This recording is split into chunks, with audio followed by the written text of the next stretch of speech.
Most people plant potatoes because potatoes feel safe. You know what they look like in the grocery store. You know roughly how to cook them. And somewhere in the back of your mind, they carry this old reputation as the dependable belly filler. Dig a trench, hill them up, fight the beetles, wait for blight, and hope the harvest was worth the space. That is the pattern so many gardeners inherit, without ever stopping to ask a plain question. Is the potato really the best crop for a home grower? Or is it just the crop we keep repeating because everybody else does? There is another tuber, one most people walk right past, and in a backyard or homestead setting, it can outwork the potato so thoroughly that once you understand it, your whole idea of a staple crop starts to change. I am talking about the Jerusalem artichoke, also called sunchoke, and the strange thing is not that it performs so well. The strange thing is how few people ever give it a serious place in the garden. That forgetting tells you something. We live in a time when people will spend good money on raised beds, fertilizers, pest sprays, seed catalogs, and every polished promise that comes with a picture on a packet, but they will still overlook a crop that can feed a household with less pampering, less worry, and often less disappointment. A lot of what used to be practical household judgment got traded away for shopping habits. If a thing is not stacked neatly in the store, if it is not common in a gardening aisle, if it does not get talked about like a modern miracle, people start assuming it must not matter much. But some of the most useful plants never learned how to advertise themselves. They just kept doing their work quietly, season after season, for anybody patient enough to notice. Jerusalem artichokes are one of those plants. And before somebody says, well, if they are so wonderful, why didn't they replace potatoes long ago? That is exactly the right question. Because the answer is what makes this crop worth understanding. Better does not always mean prettier. Better does not always mean easier to sell. Better does not always mean better for machines, trucking, warehouse storage, or supermarket uniformity. Sometimes better simply means better for a person with a patch of ground, a shovel, and the desire to grow food that can take care of itself more than most things will. A potato is an annual problem you solve every single year. You prepare the bed, plant the seed pieces, guard against frost, watch for disease, watch for insects, hill the stems, manage moisture, dig carefully, cure the harvest, and then find a good place to store it without rot, mice, or sprouting taking their share. There is nothing wrong with growing potatoes. They are a fine crop, but they ask for attention. They are needy in the way many familiar crops are needy, and because that neediness became normal, people stopped recognizing it as a cost. A Jerusalem artichoke behaves differently from the very beginning. Plant a tuber once, and unless your ground is truly miserable or you destroy it yourself, it tends to come back. Not delicately, not timidly. It comes back with the kind of determination that makes you understand why older growers valued certain plants above all the fashionable ones. It pushes upward into tall stalks with bright yellow flowers that look like small sunflowers near the end of the season, and beneath the soil it builds a colony of knobby tubers that can be dug when you need them. That right there is the first great advantage over potatoes. You are not recreating the crop from scratch every spring. You are managing an established food source. That changes the whole relationship between gardener and harvest. When a crop returns on its own, it starts behaving less like a product and more like a reserve, more like a food bank in the soil, more like an old practical agreement between you and the land. You give it a place, it gives you a recurring yield. Potatoes can absolutely reward a careful grower, but Jerusalem artichokes often reward an imperfect one, and for a lot of ordinary people, especially busy people, that matters more. Then there is resilience. Potatoes have enemies. Everybody who has grown them long enough knows that. Wet periods can invite rot and disease. Beetles can strip leaves fast. A small mistake in timing can narrow the harvest. A bad storage setup can erase months of work. Jerusalem artichokes are not indestructible, and I do not want to romanticize them into some magical plant that never fails. But they are famously forgiving. They handle cold well. They tolerate a range of soils. Once established, they can deal with neglect better than most staple crops.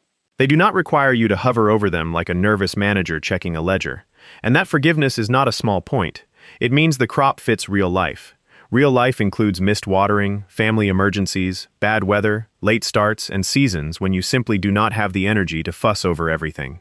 A crop that can still give you food after an untidy season is worth more to a self-reliant household than a crop that performs beautifully only when conditions are close to ideal. This is one reason so many old practical systems lean toward hardiness before perfection. If a plant can survive your life, it is more valuable than a plant that only survives your best intentions. Now let's talk yield, because this is where the comparison starts irritating people who are emotionally attached to potatoes. Pound for pound, square foot for square foot, Jerusalem artichokes can be extremely productive. In decent ground, they often pile up more food than people expect from the space they occupy. Not because each tuber is giant and tidy like a catalog potato, but because the plant keeps multiplying underground in a persistent, almost opportunistic way. If your goal is not winning a county fair but feeding people, that matters. A crop does not have to be pretty to be generous. And generous is the right word for this plant. It is generous with biomass, generous with shade, generous with habitat for insects around its flowers, generous with tubers if you leave some in the ground. Potatoes feel like a harvest event. Jerusalem artichokes feel like a managed patch. That is a very different kind of food security. With potatoes, there is usually a single digging season and then a storage challenge. With sunchokes, the ground itself becomes storage in many climates. You can dig what you need after frost sweetens them, leave the rest in place, and keep coming back. That alone solves one of the biggest weaknesses of the potato for small growers, which is the need for good dedicated storage space. A lot of homesteads do not have ideal root cellars. A lot of suburban gardeners definitely do not.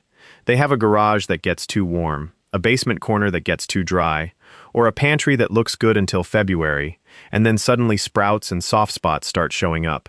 Potatoes demand a post-harvest system. Jerusalem artichokes can let the bed remain the system.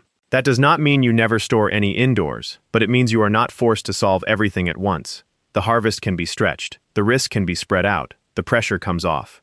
Another thing people underestimate is how well Jerusalem artichokes suit rough edges in the landscape. Potatoes usually ask for your better beds, the ones you can cultivate and hill and keep relatively clean. Sunchokes can earn their keep along fences, at the back of a garden, near a shed, or in places where you want a summer screen and a fall food crop at the same time. They make use of spaces that often sit underused. When you start thinking like that, your property changes. You stop treating food production as something that only happens in neat rows under ideal conditions, and you start seeing opportunity in all the margins. That shift in vision is part of what old practical knowledge really was. It was not just knowing facts. It was seeing functions. It was noticing that one plant could feed you, shade something smaller, break wind, draw pollinators, and mark a boundary all at once. Modern habits train people to separate everything. Ornamental over here, food over there, privacy screen over there, soil improvement somewhere else. Jerusalem artichokes do not obey those neat categories very well. They behave like an older kind of useful. Now, if I stopped right here, this would turn into one of those glowing garden speeches that sounds good until somebody actually plants the crop and learns the inconvenient part on their own. So let's say it plainly. There are reasons people hesitate. The first is that Jerusalem artichokes spread. If you give them good soil and freedom, they can move from crop to colony faster than a tidy-minded gardener expects. That is not a flaw if you plan for it. It is only a flaw when people treat a perennial food crop like a polite annual. Give it a contained area, a rough boundary, or a place where bold growth is welcome. Do not tuck it into your daintiest bed and then act surprised when it behaves like itself. The second hesitation is culinary familiarity. Potatoes are easy to understand. Mash them, roast them, fry them, bake them, put them in soup, and almost everybody already knows what is coming. Jerusalem artichokes have a different texture and a different kind of sweetness, especially after cold weather. They are excellent roasted, sliced thin and sautéed, added to soups, pureed, fermented, even eaten raw in small amounts by people who enjoy their crispness. But they are not a perfect one-for-one potato substitute in every dish. That is an important truth, because too many people ruin a good crop by expecting it to impersonate another one. Then there is the issue nobody mentions at the seed rack but everybody mentions after dinner. Some people get digestive trouble from sunchokes, especially if they eat a lot without being used to them. The tubers contain inulin, and not everybody handles that the same way. So the sensible path is not to treat them like a dare. Treat them like a food worth learning. Start small, cook them well, see how your household does. This is old common sense again. You do not reject a useful crop because it asks for understanding. You learn the manners of the plant and then decide how it fits your table. Notice what happened there. The reasons people avoid Jerusalem artichokes are mostly not reasons the crop is weak. They are reasons the crop does not fit a modern expectation of convenience, uniformity, and control. It spreads rather than staying obediently where the catalog picture implied. It tastes like itself rather than like the more familiar staple. It stores best in the ground instead of on warehouse terms. It asks you to manage a patch, not just buy a product. In other words, it does not fail the homesteader's test. It fails the supermarket brain test. Those are not the same thing. And that distinction matters far beyond this one plant. A lot of people say they want self-reliance, but what they really want is store reliability with a rustic look. They want the garden to behave like a polite outdoor supermarket, where every crop is predictable, uniform, easy to dig, easy to wash, easy to stack, easy to cook, and easy to control. Real self-reliant growing is a little rougher than that. It asks whether a crop earns its keep overall, not whether it looks civilized at every stage. Jerusalem artichokes earn their keep in a deep way. They reduce replanting. They reduce storage stress. They reduce input pressure. They reduce the chance that one bad week ruins everything. This is why I think of them as a quiet insurance crop. Not the only thing you grow. Not some miracle replacement for every potato meal. But a dependable reserve that increases the strength of your whole system. If tomatoes fail, the sunchokes are still there. If potato beetles wreck your mood, the sunchokes are still there. If your storage shelves shrink faster than expected in winter, the sunchokes are still there, waiting under cold soil until you need to dig. That kind of steadiness changes the emotional weather of a garden. You stop feeling that every harvest has to be perfect because something sturdy is holding the line in the background. There is also a deeper satisfaction in growing a crop that few people around you understand. Not because it makes you special, but because it trains your eye away from herd thinking. Once you have watched a patch of Jerusalem artichokes come back year after year, tower overhead in summer, feed pollinators in bloom, and then hand you armloads of edible tubers when the rest of the garden is winding down, you start asking better questions about every other plant. What else have we ignored because it was awkward to market? What else did ordinary growers once know that modern convenience blurred out? What other useful things are waiting at the edge of common attention simply because they do not fit a neat commercial story? That is how practical knowledge returns. Usually not through grand theories, through one convincing experience. Through one season when a supposedly obscure crop quietly proves itself. Through one winter meal made from something you almost did not plant. Through one moment standing in cold air with a fork in your hand, pulling food from the ground while the store remains miles away and the day is already fading early. In that moment, the value becomes real in a way no catalog sentence can touch. You feel the old logic of keeping a few crops around that do not scare easy. If you decide to plant Jerusalem artichokes, do it with intention. Choose the site carefully.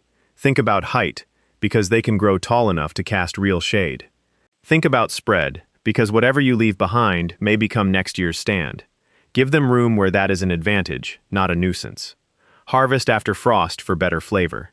Replant by barely replanting at all, simply leaving enough tubers in the ground to renew the patch. Learn how your soil shapes the size and shape of the tubers. Learn how your kitchen likes them best. In other words, do not just test the crop, build a relationship with it, because that is the real difference between growing food and merely producing vegetables. Producing vegetables is often about extracting a yield from a plan. Growing food, in the older and fuller sense, is about developing a working partnership with place, season, and plant behavior. Potatoes fit that beautifully in many gardens, and I am not here to banish them. But Jerusalem artichokes deserve more respect than they get, because they solve several problems potatoes create. They keep growing when you are tired. They keep storing when your cellar is lacking. They keep multiplying when you forget to baby them. That is not flashy. That is useful. And useful is what keeps households fed.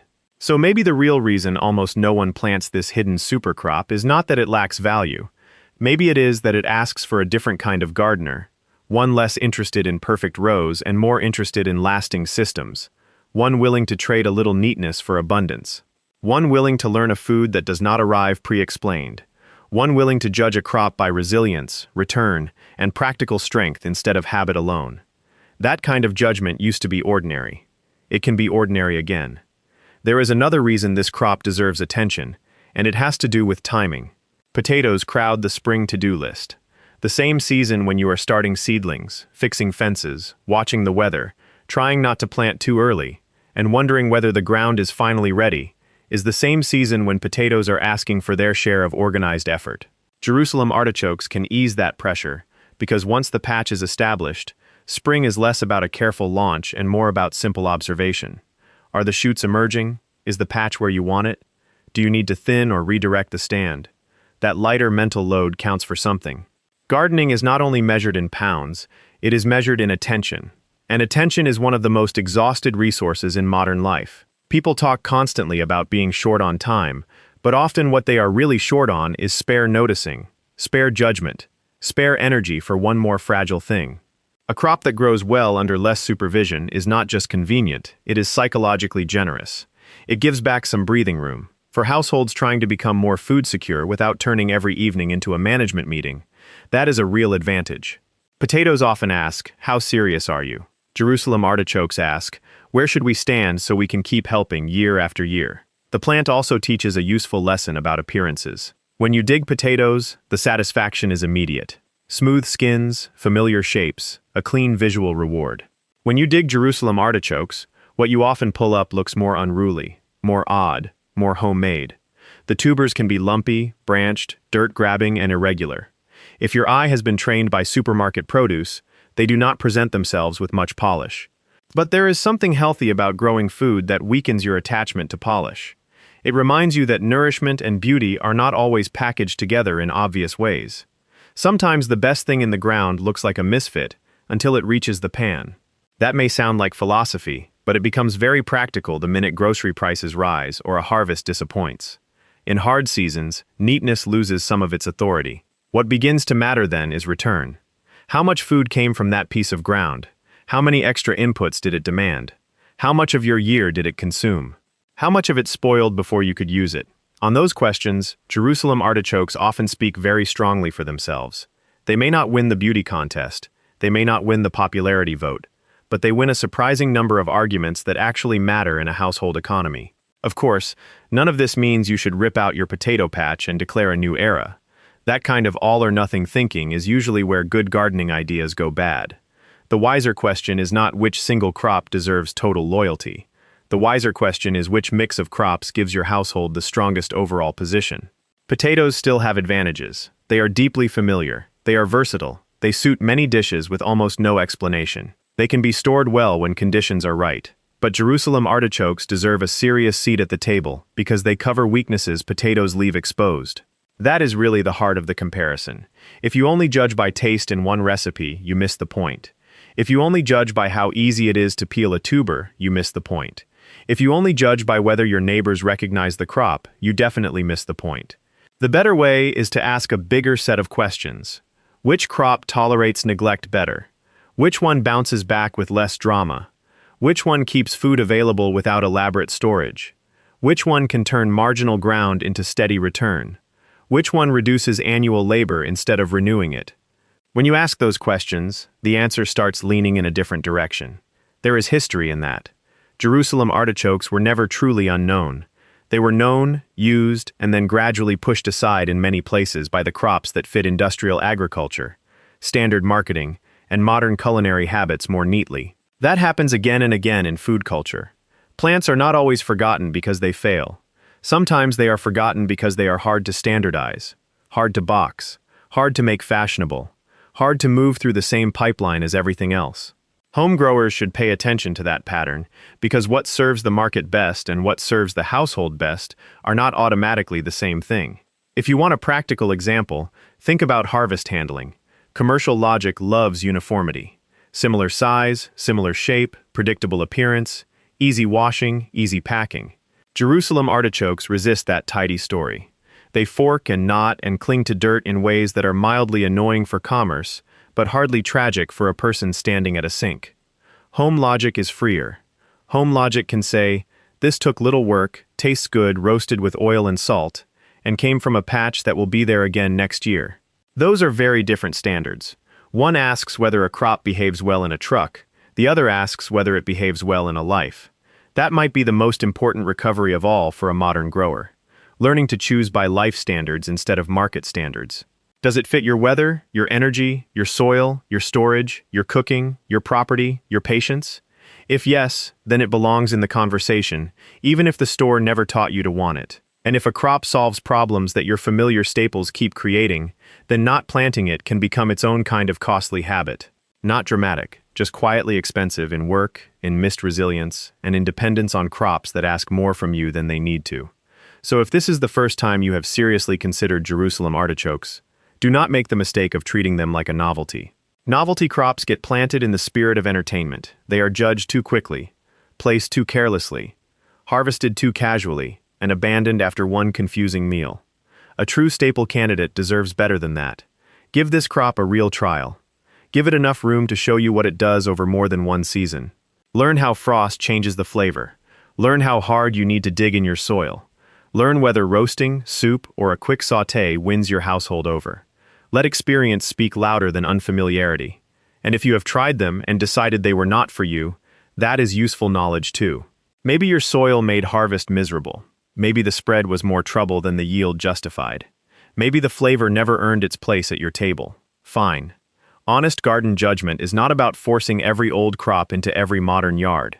It is about testing with clear eyes instead of dismissing by habit.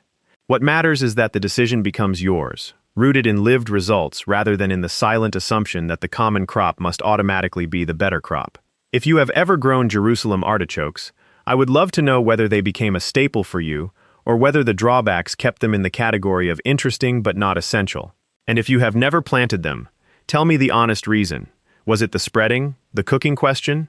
Those answers matter, because this is exactly how lost garden knowledge comes back into focus. Not through slogans, but through real growers comparing what actually works where they live. And if this plant made you look differently at the crops you have been repeating year after year, keep that thought close, because sometimes the biggest step toward a stronger garden is not adding more effort, it is choosing one better survivor.